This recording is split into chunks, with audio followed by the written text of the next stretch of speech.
She's back. The one and only Anna Kelly is back. We're going to find out what she's been doing the last couple of weeks because it is truly, truly special. Anna, welcome back. How you doing? I'm doing great. It's so good to be back. Although I had a wonderful time the last 2 weeks that I was away. As I think we've talked about, I broke my ankle and my foot in 5 different places back in April, and so Yeah. I've been pretty well, not able to move very much. So I was very thankful to get cleared, that my bones healed just in time for me Mhm. to get to go, to the beach at our vacation rental, and then I got to go to a real estate event with my son in Belize. Mm. Got to snorkel and spend some time with him. So that's been a great blessing to be able to be mobile again and, push through the hard stuff to enjoy our time. Yeah, I think it's really cool because this was an event that you had been looking to for a while. Because if the audience isn't watching your playlist, your son is interested in real estate, right? And Yes. he's young, he's finding his way.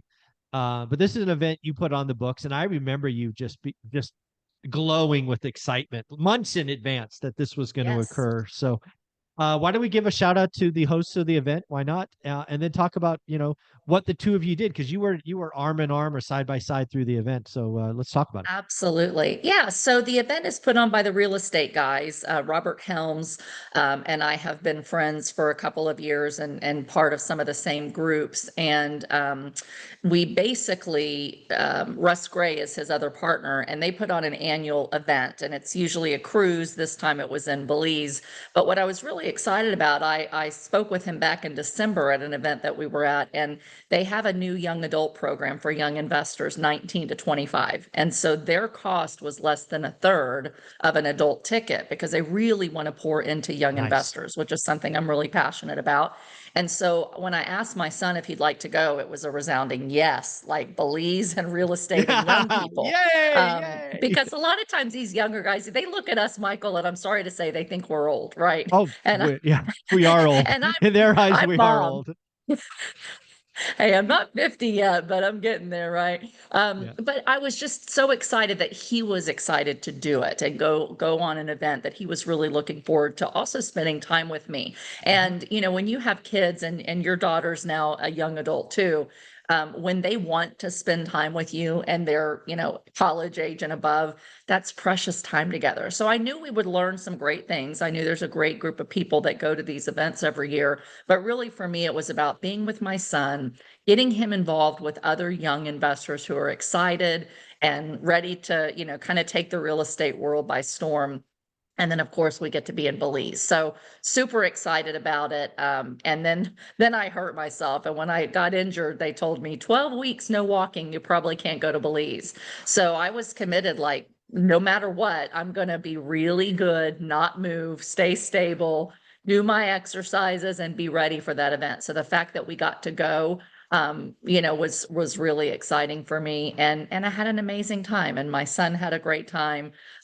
It did not disappoint. There were over 20 young adults there. And so they Wow. spent a lot of time together, brainstorming and talking about the different areas of real estate they're interested in. So he came away even more excited about real estate. And he's also got an internship now with some people that he met there. So he's going to be away for a month in Washington, Nice. working with a big developer there that has a lot of like-minded synergies, and they're excited to pour into him, and he's excited to learn from them. So that was a huge win. Oh, that sounds like it. So yeah, Russell Gray, and Robert Helms. I was lucky enough to interact with them in the Silicon Valley. They used to be based in the Silicon Valley. I don't know if they both are now. I think one of them moved. They have a book Yeah. called Equity Happens. I remember being green. I remember reading that back in the day, and it was one of those fun books. Right, the first half was a personal story, like kind of it was fun, and then the second half was kind of nuts and bolts. So yeah, I know both those gentlemen, or at least know of them, and Yeah. heard them speak many times in the Bay Area. So they're the good guys, real estate guys. Yeah. What was the big takeaway for your son? Because this is really about your son, the young adults. Were they like leaning Airbnb or house hacking, or what was kind of the young adults section? Yeah, the conference was 8 days, and so it was a long, Wow, eight event. And days. 8 days, and we had half days for some of those days of, Mhm. just hammering content and of different asset classes and the economy. I spoke on a multifamily panel with Kenny McElroy. We Ooh, had Kenny. George Gammon there, who's an economist that's really, on the pulse of what's going on in the economy. And then we did a short-term rental panel, and they pulled me up on that too. So I planned to go as an attendee, but I got to speak on both of those.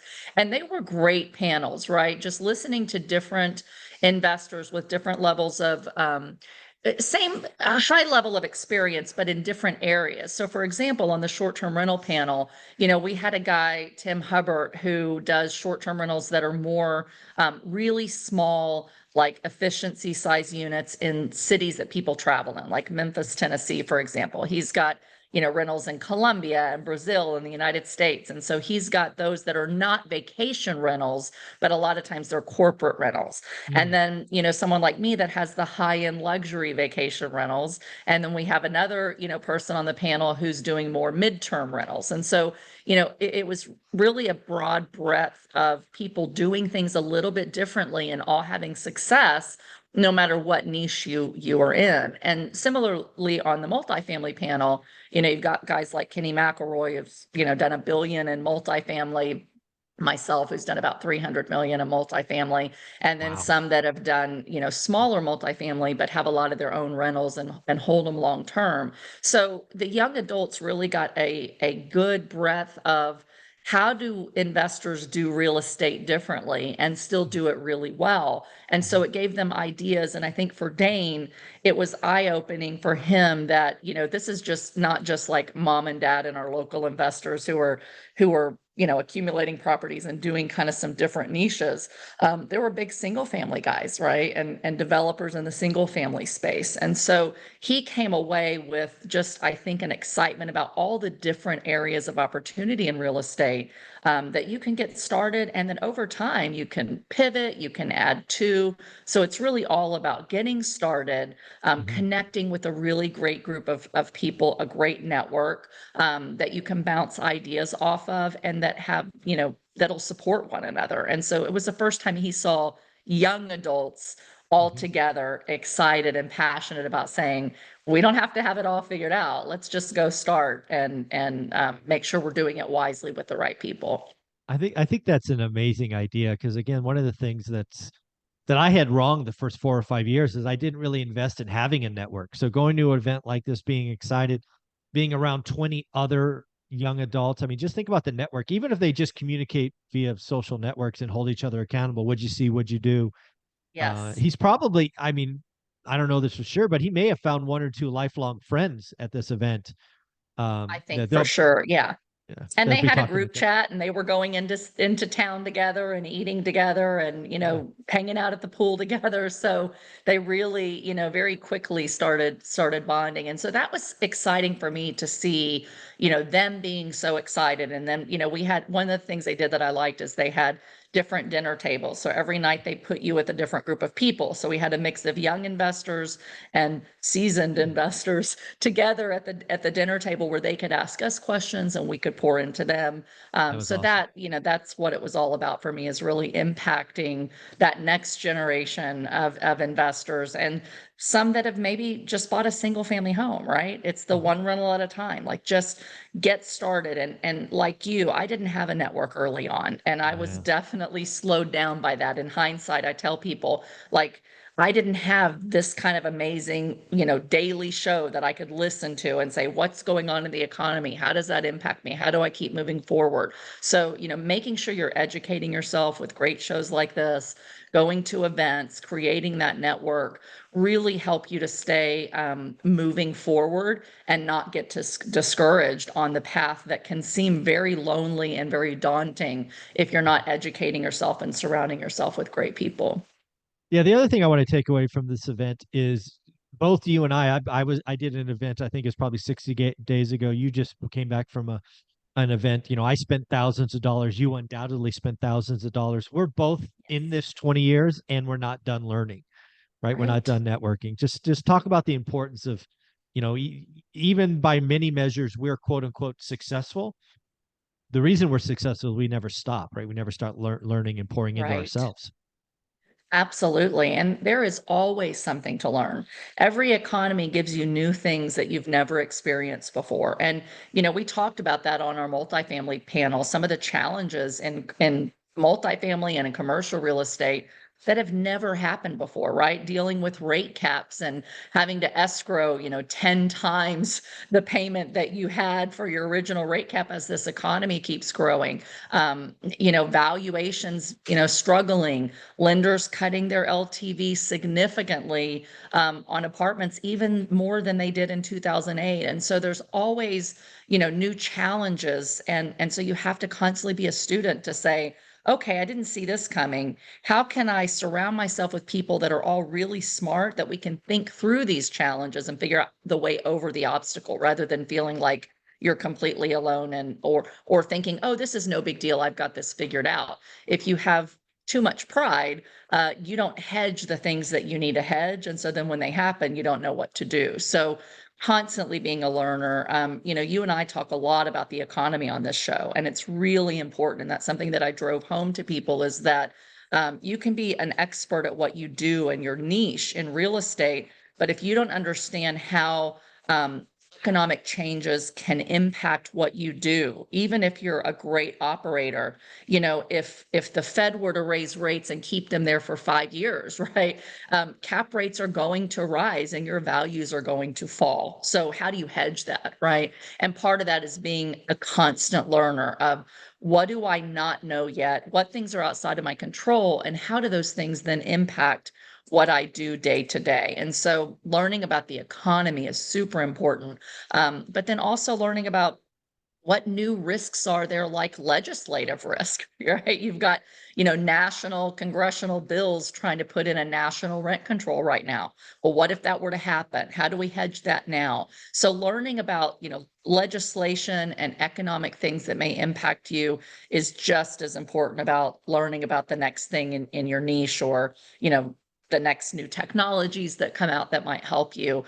So bar none, every single investor that was there on the panel talked about the importance of being humble and being a constant learner and constantly thinking ahead, how you get ahead in the game, how you mitigate risk, etc. Yeah. The last thing I want to talk about is the format of the event. So I've been to events probably like you that are an afternoon. I've been doing all day 8 or 9 hour event. I've even been to events that are a weekend, like kind of, Friday, Saturday, half day, Sunday. Yes. I have not been to an event which is 7 or 8 days long. 7 8 day event actually gives you time to network probably better. You can do some half days and interject some fun. Um, I've never done a cruise real estate event. That sounds like a total blast because we love to cruise. But talk about an Yes. event that's that long, because I've never been to one. Is it too long, or what's going on? It's just curious.